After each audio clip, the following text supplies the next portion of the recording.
Friends welcome to our channel. Friends, AP work from home జాబ్స్కి సంబంధించి ఈరోజు exam అనేది కంప్లీట్ అవ్వడం జరిగింది. అయితే ఈరోజు జరిగినటువంటి ఎగ్జామ్లో ఏ టైప్ ఆఫ్ క్వశ్చన్స్ వచ్చాయి అనేది ఈ వీడియోలో అయితే చెప్పడం జరుగుతుంది. ఎందుకంటే ఈరోజు నేను కూడా ఎగ్జామ్ అనేది రాశాను. సో లైవ్లో ఏ క్వశ్చన్స్ వచ్చాయి అనేది మీకు క్లియర్ కట్గా ఈ వీడియోలో చెప్తాను. ఏ టాపిక్స్ ప్రిపేర్ అయితే బాగుంటుందో కూడా మీకు ఒక క్లారిటీ అనేది ఇవ్వడం జరుగుతుంది. ఎందుకంటే ఈ వీడియో నెక్స్ట్ ఎవరైతే ఎగ్జామ్ రాయబోతున్నారో వారికి బాగా యూజ్ అవుతుంది. కాబట్టి ఎవరికైతే ఎగ్జామ్ ఉందో వారందరూ కంపల్సరీగా స్కిప్ చేయకుండా చివరి వరకు చూడండి. అప్పుడే మీకు ఏ టాపిక్స్ ప్రిపేర్ అయితే మీకు యూజ్ఫుల్ అవుతాయో, ఎక్కువ స్కోర్ వస్తుందో అనేది మీకు అర్థమవుతుంది. ఓకేనా? ఇక వీడియోలోకి అయితే వెళ్దాం. దానికంటే ముందుగా ఇంకా ఎవరైనా వీడియోని లైక్ చేయనట్లయితే ఒక లైక్ చేసి మీకు తెలిసిన వారికి కూడా ఒక వీడియోని షేర్ చేయండి. మన ఛానల్ కొత్తగా చూస్తున్నట్లయితే సబ్స్క్రైబ్ చేసుకొని పక్కన ఉన్న బెల్ ఐకాన్ యాక్టివ్లో ఉంచుకోండి. మనకి డైలీ గత 2వ తారీఖు నుంచి ఈ రోజు వరకు జరిగినటువంటి ఎగ్జామ్స్లో ఏ టైప్ ఆఫ్ క్వశ్చన్స్ వచ్చాయో ఆ రిపీటెడ్ క్వశ్చన్స్ అన్నీ నేను మన టెలిగ్రామ్ గ్రూప్లో డైలీ అప్లోడ్ చేస్తూ ఉంటాను. కాబట్టి ఇంకా ఎవరైనా టెలిగ్రామ్ గ్రూప్లో జాయిన్ అవునట్లయితే కింద డిస్క్రిప్షన్లో లింక్ ఇచ్చాను, క్లిక్ చేసి జాయిన్ అవ్వండి. డైలీ క్వశ్చన్స్ వస్తాయి, మీకు రివిజన్ అయినట్లు ఉంటుంది. ఇంకా వర్క్ ఫ్రమ్ హోమ్ సంబంధించి ఏదైనా అప్డేట్ వచ్చినట్లయితే మీకు అక్కడ అందించడం అయితే జరుగుతుంది. ఇక టాపిక్లోకి వెళ్ళినట్లయితే మనకి ఈ వర్క్ ఫ్రమ్ హోమ్ జాబ్స్కి సంబంధించి ఎగ్జామ్ రాసిన వారికి కొన్ని టెక్నికల్ ఇష్యూస్ అయితే వస్తున్నాయి. వారికి సంబంధించి ఒక క్లారిటీ అయితే ఇస్తాను. స్టార్టింగ్లో 2వ తారీఖు నుంచి 4వ తారీఖు వరకు ఎవరికైతే టెక్నికల్ ఇష్యూస్ వచ్చాయో వారికి మరలా టెక్నికల్ ఇష్యూస్ అనేది వస్తూ ఉన్నాయి. వారిలో నేను కూడా ఒకడిని అనమాట. స్టార్టింగ్లో నాకు టెక్నికల్ ఇష్యూ వచ్చి అగైన్ మరలా ఎగ్జామ్ స్లాట్ వస్తే రాశాను. కంప్లీటెడ్ అని 2 అసెస్మెంట్లు కంప్లీట్ అని వచ్చింది. కానీ ఎగ్జామ్ రిజల్ట్ వ్యూ రిజల్ట్ ఉంటుంది కదా, వ్యూ రిజల్ట్ అనేది చూపించలేదు. మరలా అగైన్ స్లాట్ అనేది ఇవ్వడం జరిగింది. అయితే మరలా స్లాట్ ఇచ్చినప్పుడు నేను మరలా ఎగ్జామ్ అనేది అటెండ్ అయ్యి ఎగ్జామ్ కూడా రాశాను. అగైన్ మరలా కంప్లీటెడ్ అని పడింది, కానీ వ్యూ రిజల్ట్ చూపించట్లేదు. స్టార్టింగ్లో ఎవరికైతే ఈ ఎర్రర్ ఇష్యూస్ వచ్చాయో వాళ్ళకి పదే ఈ టైప్ ఆఫ్ ఎర్రర్ ఇష్యూస్ అనేది టెక్నికల్ ప్రాబ్లమ్స్ అనేది వస్తూ ఉన్నాయి. కాబట్టి ఎవరు కంగారు పడాల్సిన అవసరం లేదు. మరలా మీకు ఎగ్జామ్ స్లాట్ అనేది వస్తుంది. 20th వరకు ఎగ్జామ్స్ ఉంటాయి కాబట్టి మీకు మరలా స్లాట్ అనేది వస్తుంది. వెయిట్ చేయండి. మెయిల్, వాట్సాప్ అనే విధంగా నార్మల్ మెసేజ్ చూసుకుంటూ ఉండండి. ఓకేనా? ఇక ఈరోజు వచ్చినటువంటి exam paper A type of questions వచ్చాయి, మనం ఏ టైప్ ఆఫ్ ప్రిపేర్ అయితే బాగుంటుంది అనేది మీకు ఒక క్లారిటీ వస్తుంది. ఎందుకంటే మీరు ప్రతిరోజు రిపీటెడ్ క్వశ్చన్స్ వస్తున్నాయి, కొత్త ప్యాటర్న్స్ కూడా వస్తున్నాయి. ఓకేనా? మీకు ఈ పేపర్ చెప్పేటప్పుడు మీకు చెప్తాను అది. ఇక ఫస్ట్ ప్రశ్న, A can fill a water tank in 6 hours and B can fill the same tank in 8 hours. Working together in how many hours will they fill the tank completely. ఇది మనకి time and distance work and time ఉంది కదా. So time and work topic ఏదైతుందో దాని నుంచి వచ్చినటువంటి question. ఓకేనా? ఈ క్వశ్చన్లో మనకి దీనికి సింపుల్ ఫార్ములా వేసుకోవచ్చు. a into b by a plus b. అలా ఫార్ములా వేస్తే మనకి ఈజీగా ఆన్సర్ అనేది వస్తుంది. ఎందుకంటే టుగెదర్ కంప్లీట్ ఇద్దరు కలిసి చేస్తే సో ఎన్ని గంటల్లో ఫిల్ చేయగలుగుతారు అని చెప్పేసి క్వశ్చన్ ఇది. అప్పుడేంటి 6 into 8 ఎంత బై 6 + 8 14 అంటే పైన 6 48. సో 48 బై కిందంత 14, అప్పుడు 24/7. ఓకేనా? 3 hours 26 minutes అనేది వస్తుంది. Option B correct answer. ఓకేనా? a into b by a plus b వేస్తే a అంటే 6, b అంటే 8, దాన్ని క్యాలిక్యులేట్ చేస్తే ఆన్సర్ అది. ఓకేనా? నెక్స్ట్ చూసినట్లయితే సింప్లిఫై ది ఎక్స్ప్రెషన్. ఓకే, ఇక్కడ వచ్చినటువంటి ఎక్స్ప్రెషన్ సింప్లిఫై చేయాలి. ఇది ఆల్జీబ్రా టైప్ ఉంది క్వశ్చన్. x² అది. ఓకేనా? 3x² by x² - 9 into x² - 1 by 2x². ఓకేనా? దీన్ని సాల్వ్ చేస్తే కింద ఏ ఆప్షన్ వస్తుంది. ఇక్కడ సాల్వ్ చేస్తే మనకి ఎలా వస్తుందంటే answer, final answer 3x + 1 by 2x + 3. ఇది ఆన్సర్. ఓకేనా? దీన్ని మొత్తం సాల్వ్ చేస్తే మనకి జనరల్గా 3x + 1 ఇంటూ x - 1, ఎందుకంటే x² - 1 అలా స్ప్లిట్ చేస్తాం. అదేవిధంగా కింద x² - 9 ఉంది కాబట్టి అది x + 3 x - 3 ఆ విధంగా వస్తుంది. ఓకేనా? 2x + 3 x - 3.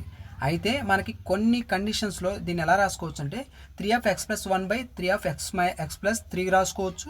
3(x-1/3(x-3)గా, అంటే మైనస్లో రాసుకోవచ్చు, ప్లస్లో రాసుకోవచ్చు. ఇండైరెక్ట్గా ఇస్తాడనమాట ఇట్లా క్వశ్చన్. ఓకేనా, 3(x+1/2(x+3). ఇది ఆన్సర్. నెక్స్ట్ పారాగ్రాఫ్ ఆర్డరింగ్ ఓకేనా, రైడింగ్ లెసన్. ఓకేనా, మనకి ఈ టైప్ ఆఫ్ ఇది జనరల్గా ఇంతవరకు ఏంటంటే అర్థమెటిక్, రీజనింగ్ నుంచి క్వశ్చన్స్ వచ్చాయి. కానీ ఈరోజు నేను రాసినటువంటి ఎగ్జామ్లో ఇది జనరల్గా ఇంగ్లీష్లో అడుగుతారు. మనకి ఒక పారాగ్రాఫ్, ఒక 4 సెంటెన్స్లు ఇచ్చి వాటిని ఒక ఆర్డర్లో ఫామ్ చేయమని ఇంగ్లీష్లో ఒక టాపిక్ ఉంటుంది. ఓకేనా, ఆ టాపిక్ నుంచి 2 క్వశ్చన్స్ వచ్చాయి నాకు. ఓకేనా, ఆ టైప్ ఆఫ్ క్వశ్చన్స్ అయితే ఈరోజు అడిగారు. ఒక రకంగా ఇంగ్లీష్ అని చెప్పొచ్చు. ఇది ఇంగ్లీష్లో అడిగినటువంటి ఒక ఆర్డర్లో మనకి ఈ సెంటెన్స్ మొత్తాన్ని ఫామ్ చేయాలి. ఓకేనా, ఈ క్వశ్చన్లో 4 సెంటెన్స్లు ఇచ్చారు. She felt nervous at first but trusted her father and followed his instructions carefully. Next option, one evening a father decided to teach his young daughter how to ride a bicycle.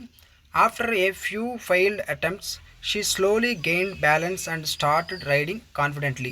He helped the bicycle from behind, guided her gentle and encouraged her not to give up. Okay, ఇట్లా 4 options ఇచ్చి వీటిలో answer అడిగారు. ఓకేనా, దీనికి answer వచ్చేసరికి మనకి BDAC. ఓకేనా, BDAC option B correct answer. ఓకేనా, ఈ సెంటెన్స్ మొత్తాన్ని ఒక సెంటెన్స్ ఫామ్లోకి మార్చాలి. ఓకే, ఈ టైప్ ఆఫ్ క్వశ్చన్స్ 2 వచ్చాయి. అర్థమెటిక్, రీజనింగ్లోనే ఇచ్చారు. ఇవి కూడా సపరేట్ ఇంగ్లీష్ అని ఏమి లేదు, అర్థమెటిక్, రీజనింగ్ అని ఆ టాపిక్లోనే ఈ 2 ప్రశ్నలు వచ్చాయి. Next question, A first she struggle to control this scooty and was afraid of a falling.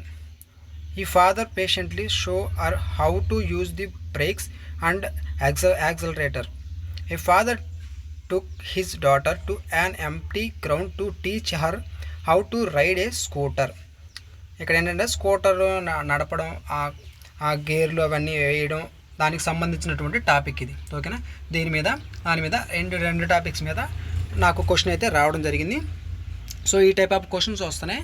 మీరు కొంచెం అంటే సెంటెన్స్ని ఫామ్ చేసే కొంచెం క్రియేటివ్గా ఆలోచిస్తే చాలు, సింపుల్గా ఆన్సర్ చేస్తారు. ఓకేనా, next 5th question, some TVs are ఏంటి, ఒక నిమిషం. సమ్ టీవీస్ ఏంటి, టీవీస్ అనేవి కొన్ని మొబైల్స్ మొత్తం ట్యాబ్లెట్స్. అయితే సమ్ టీవీస్ ఆర్ ట్యాబ్లెట్స్, కొన్ని టీవీలు ట్యాబ్లెట్స్ అంట. Yes, correct. All mobiles are TVs. ఓకేనా, మొబైల్ మొత్తం టీవీసా కాదు, ఇక్కడ ఏంటి ట్యాబ్లెట్స్ ఉన్నాయి. ఓకేనా, సమ్ అంటే ఓకే, ఆల్ అంటే wrong. Only one follows. Choose the correct option. ఏది, only conclusion 1 follows, first the answer. ఓకేనా, next, the manager welcome the new team member and introduce her to every one. ఓకేనా, ఈ psychometric సంబంధించినటువంటి questions. ఇవి కూడా చూడండి. జనరల్గా నేను గత వారం నుంచి కొన్ని క్వశ్చన్స్ అంటే సైకోమెట్రిక్ సంబంధించి కూడా ఏ టాపిక్స్ నుంచి ఎక్కువగా క్వశ్చన్స్ వస్తున్నాయి అనేది నేను టాపిక్స్ చెప్పాను. ఆ టాపిక్స్ని మీరు చదువుకొని ఉంటే ఈజీగా ఆన్సర్ చేస్తారు. అలాగే ఉంది పేపర్. ఓకేనా, మేనేజర్కి, తర్వాత ఆ టీమ్ మెంబర్స్కి, తర్వాత కస్టమర్కి మధ్య ఉన్నటువంటి రిలేషన్స్ మీదే ఈరోజు మొత్తం నాకు ఈ యొక్క ఎగ్జామ్లో అడిగారు. ఓకేనా, మ్యాక్సిమం నేనైతే ఏదైతే చెప్పానో ఆ టాపిక్స్ మీదే ఉంటాయి. కొంచెం క్వశ్చన్ అటు ఇటుగా ఉంటుంది, కానీ మీరు ఆన్సర్ చేయగలుగుతారు. ఓకేనా, మన వీడియోలో ఎవరైనా చూడకపోతే ఒకసారి చూడండి. చూసిన తర్వాత సైకోమెట్రిక్ సంబంధించి మీరు ఒకసారి ఎగ్జామ్కి వెళ్ళినప్పుడు ఒకసారి కంపేర్ చేసుకోండి. ఓకేనా, చూడండి. The manager welcome the new team member and introduce her to every one. She quickly adapt to the work culture and start contributing to the projects. Sorry, ఈ క్వశ్చన్ ఏంటంటే మనకి ఫార్మేషన్ చేస్తాం కదా, సెంటెన్స్ ఫార్మేషన్ ఇది. ఓకేనా, manager అనగానే నాకు psychometric అనేది గుర్తొచ్చింది. ఇదంతా సెంటెన్స్ ఫామ్. ఈ మొత్తం ఈ సెంటెన్స్ అంతా చదివి కింద మనకి సెంటెన్స్ ఫామ్ చేయాలి. ఓకేనా, నెక్స్ట్ క్వశ్చన్. ఇక్కడ నుంచి సైకోమెట్రిక్ ఉంటుంది. ఓకేనా, సైకోమెట్రిక్ మ్యాక్సిమం ఆ మేనేజర్కి, కస్టమర్కి, తర్వాత టీమ్ మెంబర్స్కి మధ్య జరిగింది. ఈరోజు క్వశ్చన్స్ మొత్తం 10 క్వశ్చన్స్ అలాగే ఉన్నాయి. ఓకేనా, సో మనకి క్వశ్చన్ చూస్తే tight deadline from manager. First ఈ క్వశ్చన్ చూస్తే your manager gives you 2 important task. Manager, మీ యొక్క మేనేజరు మీకు 2 ఇంపార్టెంట్ టాస్క్లు ఇస్తే ask you to complete them within a very short time. తక్కువ టైంలో వీటిని కంప్లీట్ చేయాలి, ఉన్నటువంటి తక్కువ టైంలోనే వీటిని కంప్లీట్ చేయాలన్నప్పుడు మీరు ఎలా రియాక్ట్ అవుతారు? ఓకేనా. ఈ క్వశ్చన్కి ఆన్సర్ వచ్చేసరికి డైరెక్ట్గా ఆన్సర్ చెప్తాను నేను. So option C correct answer దీనికి. Prioritize the task, ask for clarifications if needed and work efficiently to meet the deadlines. వాళ్ళు ఏదైతే డెడ్ లైన్ ఇచ్చారో మనకి ఆ డెడ్ లైన్ టైంలోపు నీట్గా మనకి దీనికి సంబంధించినటువంటి టాస్క్ అనేది మనం కంప్లీట్ చేసుకోవాలి. And work efficiently to meet the deadline. ఓకేనా.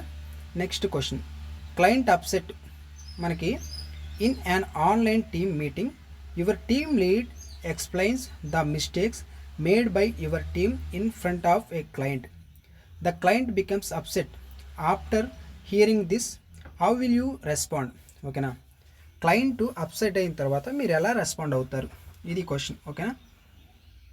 8th క్వశ్చన్ ఇది మనకి. దీనికి ఆన్సర్ వచ్చేసరికి calmly acknowledged the issue, apology to the client and assure them that corrective actions will be taken. Option C answer. Next, new project added unexpectedly. ఓకేనా. మనకి you are given a new project that you do not know much about and it is added to your current project responsibilities. How will you react? ఓకేనా. ఈ question ఏంటంటే అన్ఎక్స్పెక్టెడ్గా ఒక new project అనేది ఇస్తే ఎలా రియాక్ట్ అవుతారు? దీనికి సంబంధించినటువంటి ఆన్సర్ వచ్చేసరికి option C accept the project, try to learn the required skills and seek guidance from seniors if needed. ఇక్కడ next 10th question, at the end of the week you notice a small error in the work you have already submitted. As a team, what will you do? ఓకేనా. మీరు ఒక వారం మొత్తం ఒక project చేసినప్పుడు ఆ ప్రాజెక్ట్లో ఒక స్మాల్ ఎర్రర్ అనేది వస్తే ఓకేనా, అప్పుడు మీరు ఏం చేస్తారు అనేది క్వశ్చన్. ఓకేనా. ఈ క్వశ్చన్కి ఇమీడియట్లీ ఎప్పుడు ఏం చేయాలి? Immediately inform your team or manager and suggest a way to correct or minimize the impact of the error. Option B correct. చెప్పాలి అన్నమాట, ఎర్రర్ ఉంటే ఆ మేనేజర్కి వాళ్ళకి చెప్పాలి. Next question, your team's workload has increased and some members are feeling tired and demotivated. How will you encourage them to work? మీ టీంలో వాళ్ళకి ఎక్కువ వర్క్ లోడ్ ఇచ్చేసి అప్పుడు వాళ్ళని ఎలా ఎంకరేజ్ చేస్తామనేది క్వశ్చన్. ఇలాంటి క్వశ్చన్ అనేది వచ్చింది, ఈ క్వశ్చన్ అనేది రావడం జరిగింది నాకు ఎగ్జామ్లో. దీనికి ఏదైతే మనకి ఈ 11th క్వశ్చన్ ఉందో ఈ 11th క్వశ్చన్కి వాళ్ళని మోటివేట్ చేయడమే. Motivate them by appreciating their efforts, help them prioritise task and if possible share the work load. Okay, option B correct. Next, you are about to finish a task when a customer suddenly asks for some important changes. How will you behave with the customer? మీరు task చేస్తున్నప్పుడు మధ్యలో customer వచ్చి అవి మార్చాలి అన్నప్పుడు, అంటే కొన్ని changes చేయాలి అన్నప్పుడు మీరు ఎలా కస్టమర్తో ఎలా బిహేవ్ చేస్తారు అనేది క్వశ్చన్. ఓకేనా. 12th క్వశ్చన్ ఇది. ఇక్కడ option C correct. Listen carefully to the customer, explain the impact on time or effort and try to incorporate the changes responsibly. ఓకేనా, ఆప్షన్ సి. ఈ విధంగా అయితే క్వశ్చన్స్ అయితే ఉన్నాయి సైకోమెట్రిక్ సంబంధించి, అర్థమెటిక్ రీజనింగ్ సంబంధించి. కాబట్టి మీకు అర్థమయ్యే ఉంటుంది. అర్థమెటిక్ రీజనింగ్లో మనకి టైమ్ అండ్ వర్క్ మీద క్వశ్చన్ వచ్చింది. మనకి నేను స్టార్టింగ్లో రాసినప్పుడు వాల్యూమ్ ఏదైతే మెన్సురేషన్ ఉందో మెన్సురేషన్ నుంచి, తర్వాత నెంబర్ సిస్టమ్ నుంచి, వీటి నుంచి వచ్చే క్వశ్చన్స్. ఇక అర్థమెటిక్ రీజనింగ్లో కోడింగ్ నుంచి కూడా వచ్చినాయి ప్రశ్నలు. కానీ ఆ రోజుకి ఏమవుతుందంటే ఆ రీజనింగ్లో ఆలోచించే విధానం అనేది పెంచుతూ ఉన్నారు. రీజనింగ్లో ఒక క్వశ్చన్ ఇస్తే కోడింగ్ డీకోడింగ్ ఒకవేళ ఈజీగా ఉన్నాయనుకో అవి కాకుండా ఇంకా ఎక్కువగా ఆలోచించే విధంగా అయితే ప్రశ్నలు అయితే వస్తున్నాయి. కాబట్టి మీరు కొంచెం ఆ విధంగా అంటే థింక్ చేసే విధంగా ప్రిపేర్ అవ్వండి. ఇక సైకోమెట్రిక్ సంబంధించివి, అదేవిధంగా టెక్నికల్లో కూడా మనకి ప్యాస్టరైజేషన్ ఆఫ్ మిల్క్ మీద, తర్వాత HACCP మీద, తర్వాత మనకి సిసిపి దాని మీద, అదేవిధంగా మనకి pH వాల్యూస్ ఉన్నాయి కదా ఆ pH వాల్యూస్కి సంబంధించి కూడా ఇన్డెప్త్గా అయితే అడుగుతున్నారు. ఒకసారి వాటర్ యొక్క pH వాల్యూ అంత ఆ విధంగా అడుగుతున్నారు. సో అవి కూడా ఒకసారి చూసుకోండి. ఇది ఫ్రెండ్స్. అదేవిధంగా ఈ వీడియో అయితే లెంత్ అయిపోయింది. ఇంటర్వ్యూకి సంబంధించినటువంటి ప్రశ్న కూడా నెక్స్ట్ వీడియోలో అయితే చేస్తాను. ఈ వీడియో నచ్చినట్లయితే లైక్ చేయండి. సో స్టూడెంట్స్ ఎవరైతే ఉన్నారో వారికి కంపల్సరీగా ఈ వీడియోని రాయబోతున్నటువంటి స్టూడెంట్స్కి షేర్ చేయండి. ఇంకా మన ఛానల్ సబ్స్క్రైబ్ చేసుకోకపోతే సబ్స్క్రైబ్ చేసుకోండి. టెలిగ్రామ్ గ్రూప్లో జాయిన్ అవ్వనట్లయితే వెంటనే జాయిన్ అవ్వండి. అక్కడ మీ రివిజన్కి సంబంధించినటువంటి క్వశ్చన్స్ అనేది నేను షేర్ చేస్తాను.